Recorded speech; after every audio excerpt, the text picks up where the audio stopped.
Today is a great day, and I am very happy. Although I may not look like it, I'm just thinking about my mother.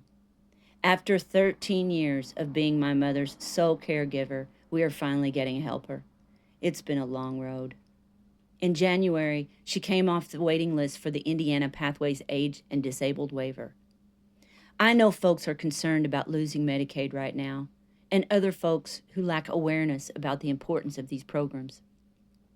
So I thought I would create a series of videos to show in real time the benefits of government subsidies and what's at stake if we lose them. I want to open up a dialogue with other caregivers and share what I have learned over the past 13 years and how we have managed to cope with it all.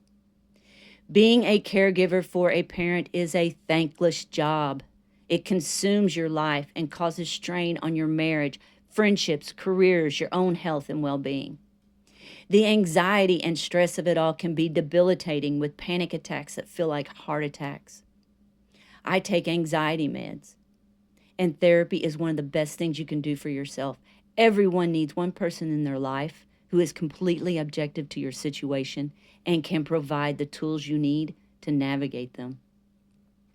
You are trying to keep your loved one's head above water while they are trying to take you down with them. They are no longer the person they used to be. They cannot do the things they used to do, and they do not live where they want to live.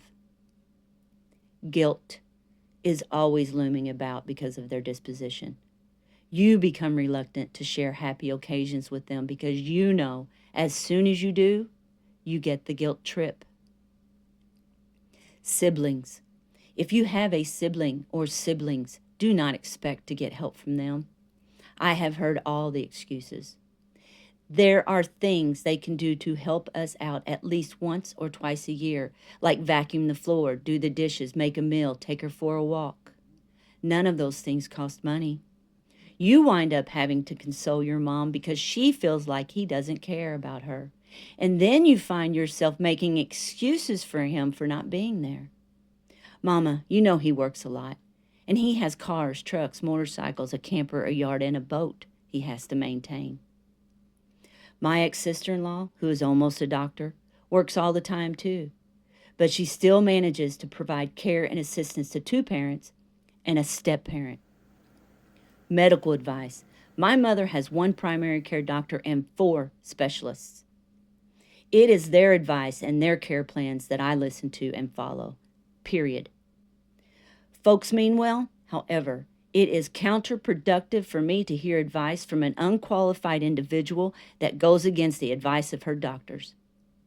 These are not black and white situations. There is a huge gray area, and finding the right balance in her care is ever changing.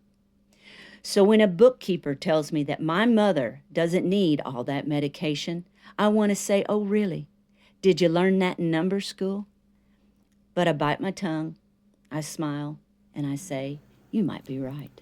How old were you in this picture of you doing karate? The one with the 3 little pictures? Oh, those? Yeah. Was that 78 maybe? Somewhere like it. I was in my 20s. You was a real badass, wasn't you? Uh-huh.